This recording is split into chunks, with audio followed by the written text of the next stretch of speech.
Hi, I'm Kritarth again.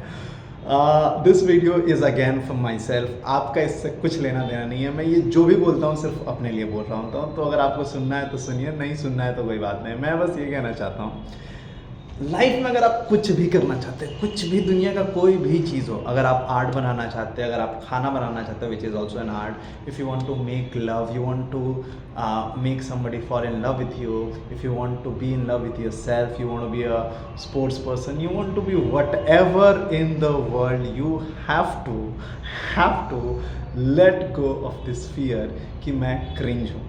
मैं एक video देख रहा था किसी की, तो उसमें एक इंसान था, उसने एक आदमी था, उसने लड़कियों जैसी ड्रेस पहनी थी और वो वीडियो बना रहा था, बहुत ही क्रिंज वीडियो. मेरे को लगा भाई ये इंसान कोई कैसे कर सकता है. फिर मैंने उसके प्रोफाइल पे जाके देखा, उसके कुछ 4000 मतलब 400K फॉलोअर्स थे. और मैंने सोचा कि भाई एक दिन, और उस वीडियो पे कुछ 6-7 लाइक थे. फिर मैंने सोचा कि ये जब इन्होंने शुरू किया होगा तो इसको सबने कैसे बोला होगा यार क्या वीडियो बना रहा है. But then now he is doing something out of it. I am not saying कि आप सबको वैसा करना है और वो कंटेंट बनाना है, ज़रूरी नहीं है. But if you want to be famous, you want to be popular, if you want to be somebody, you want to be, if you want to be an actor, somebody would say I am an actor. and मुझे जब मैंने शुरू किया था लोगों ने बोला तू क्या एक्टर बनेगा भाई, तेरी शक्ल ऐसी है भाई, तू ऐसे बात करता है. Same goes with a lot of people, है ना. मैं तो फिर भी ठीक रहा, मेरी जर्नी, और लोग काइंड थे.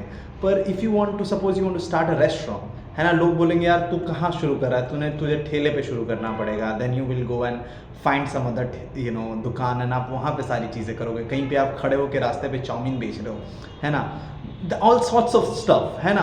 अगर आपको गूगल बनाना था किसी ने, तो कहीं तो शुरुआत की होगी. अमेजोन बनाना, कहीं तो शुरुआत की होगी. हाँ, इसमें बहुत सारी चीज़ें आती हैं कि कोई लकी होता है, कोई अनलकी होता है. पर मेन आइडिया जो है, main basic line, if you like somebody and if you do not tell them that you like them, how would they no?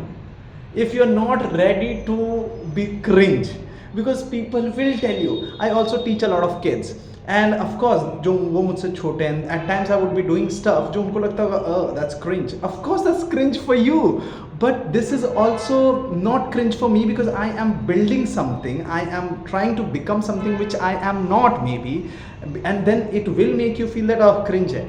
But that is very important to reach somewhere, you know. How do I tell you? It's like your parents, they are trying to be in touch with you. Now they would be doing a lot of stuff जो आपको पसंद है, आपको लगता होगा that was cringe, you do not really need to do that, but they are just trying to become something. and वो सारी कोशिशें एक दिन आएंगी, and then you would realize यार your dad tried, your mom tried, है ना. That's एक IPL का भी ऐड आया था ना, जहाँ पे मम्मी जो है वो सीख रही है कुछ तो, कि कैसे स्कोर चेक करते हैं कुछ तो, एंड द डैड बोलता है कि यार ये क्या कर रही है तुम, और वो बोलती हैं कि यार इसके ज़रिए कम से कम हमारा बेटा मुझसे कुछ देर बात तो करेगा. तो पहले में वो क्रिंज लगता है, पर अंत में वही है यार. It's like going out there and exploring so much, और उसके लिए you are ready to put in कि भाई मैं हूँ क्रिंज, अब जो है ऐसा ही है. सो अगर आप लाइफ में महान बनना चाहते हो, अगर आप लाइफ में इन सब से आगे बढ़ना चाहते हो, अगर if you want to achieve something so bad, you want to be the coolest person ever, whatever, I'm just trying to say, you have to let go of this fear कि तुम cringe हो. क्योंकि अगर तुम cringe होने से डर गए तो फिर मुश्किल है ना. समझ में आया? All the best.